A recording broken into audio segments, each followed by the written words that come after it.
Hi, I'm Tom, and this is AC On, the short Alpha Clash podcast, where I talk all things Alpha Clash on my way to work. And today's topic, or this week's topic, is sort of a mixed bag. So last week I went on Easter holiday, so I recorded earlier and said I hope nothing important comes out, and well, of course it did. So we got two new contenders, or sort of two new contenders, while I was on holiday, and I want to talk about them and an interesting spin-off in the Discord after that. So the least important of the two contenders, or least important, only in context of this podcast, least important, was Weapon Demolition Expert, Black Alpha Hunter.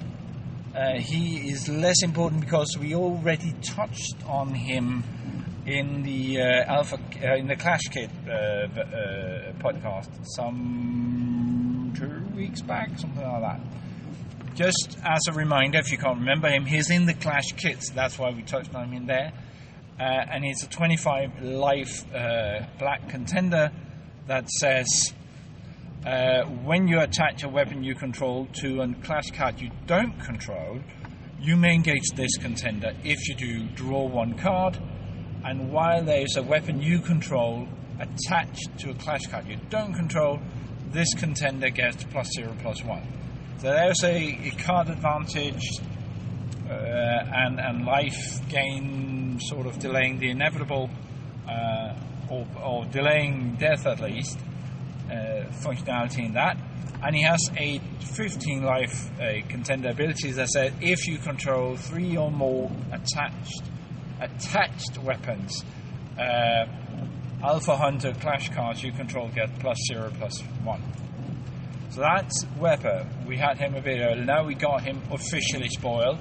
At some point we'll get the Warcry as well, and at the time of recording I haven't seen him. So the other contender, which to me was the one I was sort of waiting for, is also black. We sort of got that. Is the discarded contender. Now, he's called Lord Krong, or Lord Krung. I'm going to call him Lord Krung, because that sounds better to me. Lord Krong, leader of the Hordes. And he's a 20 life contender, which is really low. I wonder if they ever go lower. Anyway, he's a 20 life contender, and his contender abilities says whenever an discarded clash card you control enters play from anywhere other than your hand, you may draw one card. And he has a 12 life contender ability saying once per turn during your primary phase, you may engage this card. If you do, target discard clash card you control gets Torment until the end of turn. Torment being where at least two other clash cards have to obstruct it in order for it to be obstructed at all. So, so far so good. Individually seen, those two contenders are interesting and fine. I like the fact that Lord Krong sort of ends the reveal of the ambush mechanic quite obviously, to me at least. This 20 life mechanic, when a discarded clash card enters play from anywhere other than your hand, which is exactly what happens when you spring an ambush. Then it goes from being a trap not in play, and you pay for it and activate it, and then it becomes a clash card. So that's exactly what that's built for. Now what this, and this is the second part, what this spun off in the Discord was a concern, a debate and a concern that Black keeps spreading its strategies, where other colours like blues counter focus and red's very aggro focus, then black keeps spreading its focus or strategies, making it very hard to get a solid deck build from any of them, because they can't interchange cards in their own color, or in their own strategy. So cards produced for one strategy in the color does not work, or have a hard time working in another strategy, which is sort of correct. And I get the worry about this, because, well, let me put it this way. There needs to be a certain card pool for a contender to work, and it's best illustrated with Moxie, who has these triumph of weapons. I'm not gonna go with weapons binoculars, but which might be useful with Weber as well. But she has this triumph of weapons, and you sort of need a playset of all three to be competitive. And you, in my best opinion, in my best understanding of this, that is the minimum requirement: 3 cards for a strategy to support this, for a strategy to work in a 50-card deck. And having Weber, he also want to play with weapons, but he want to attach them to others, and you can't do that with weapons, not as the way the rules are written now. So he will need a separate set of weapons in order to do this. So, what does all this mean? Well, for me, this only makes sense. This argument makes sense but has to be correct in 3 different environments. I'm going to go through the 2 first, which are the obvious, and I'm going to go, and then I'm going to talk about the third. The first one is also what was pointed towards or pointed at in the Discord, which is the competitive constructed gameplay, where you want to optimize your deck and you have the entire card pool available to construct with. In constructed, you need these sets. You need it to be there be enough cards for this to make good on to be able to optimize this. And other colors, if you can interchange their cards, they're going to have in practical terms, a bigger card pool. And bigger card pool means more tweaking possibilities, generally speaking. And then you can have very good cards, very bad cards, and stuff like that.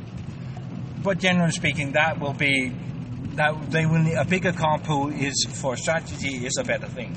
And when you divert strategies, like with Black now, who just got two new strategies, the card pool in practical terms shrink for each strategy. In comparison, Magnate just got a bunch of extra cards, but there are 2 Magnates now. Their cards are interchangeable. So you can tweak his abilities by using that. Some support have come out for Moxie, which is fine and good, but it only, understand me correctly here, but it only works for Moxie. That is what she needs, not what for instance, Death needs. Now, Death is not doing bad at all.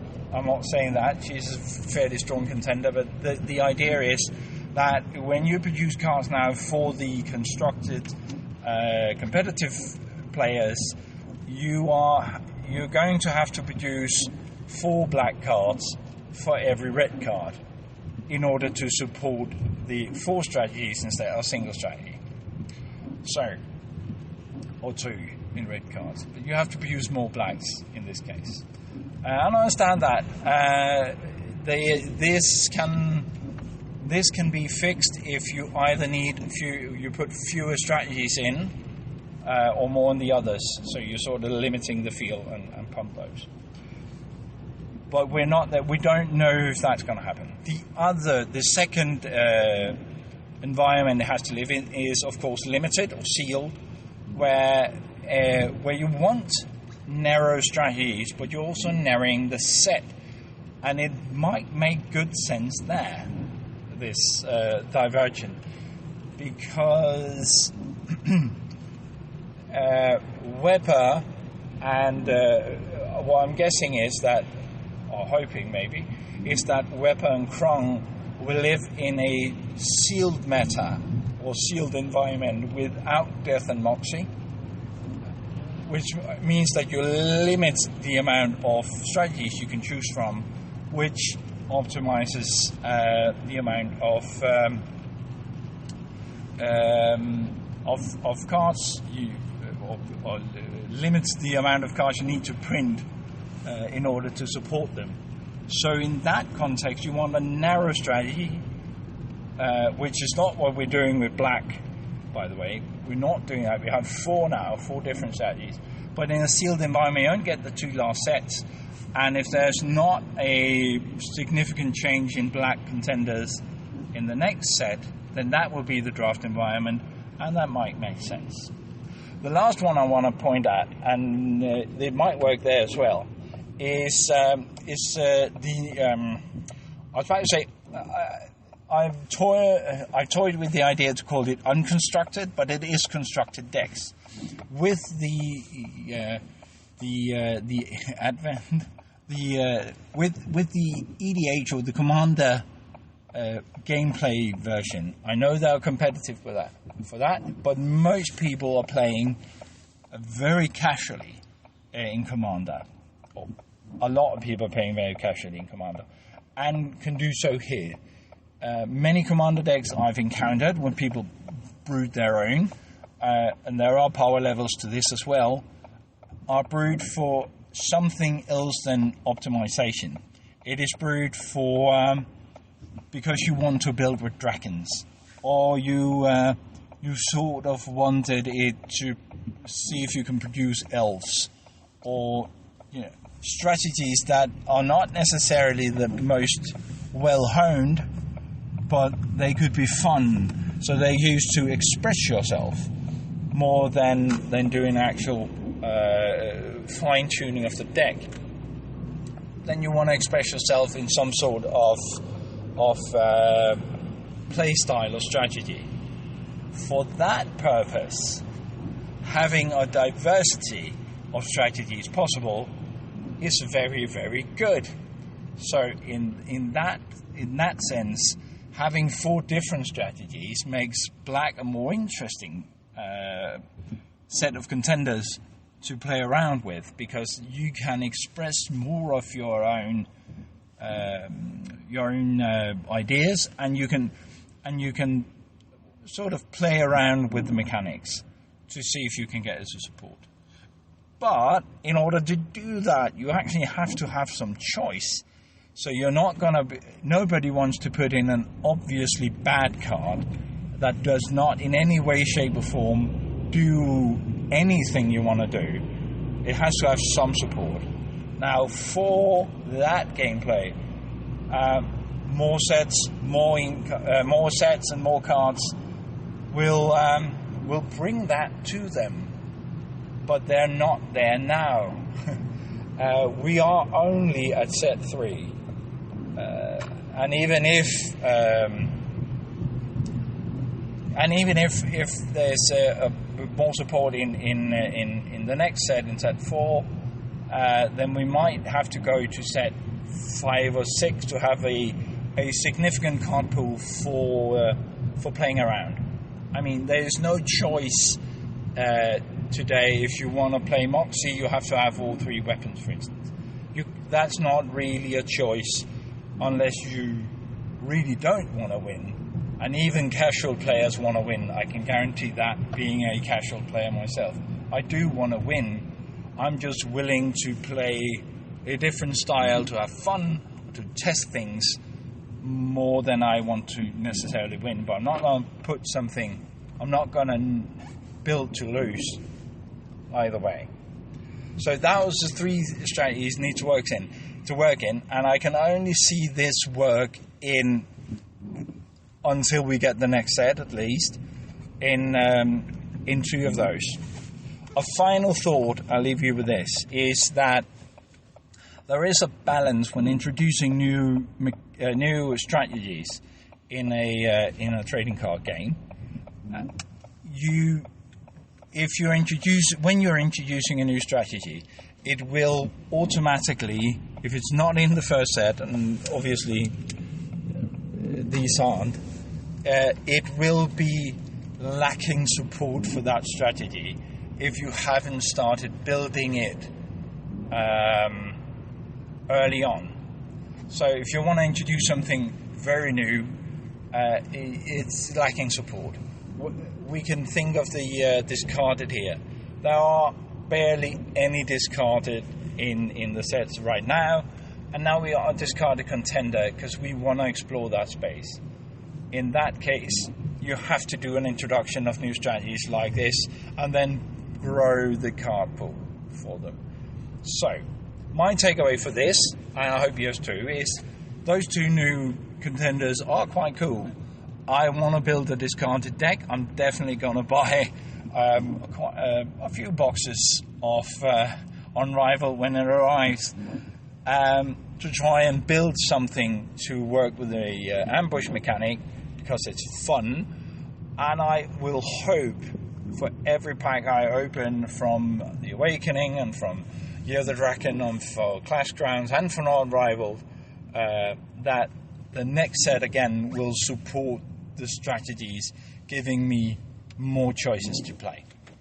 Well, that was it for me today. I hope I didn't waffle on too long, but I'll talk to you next Friday. Bye.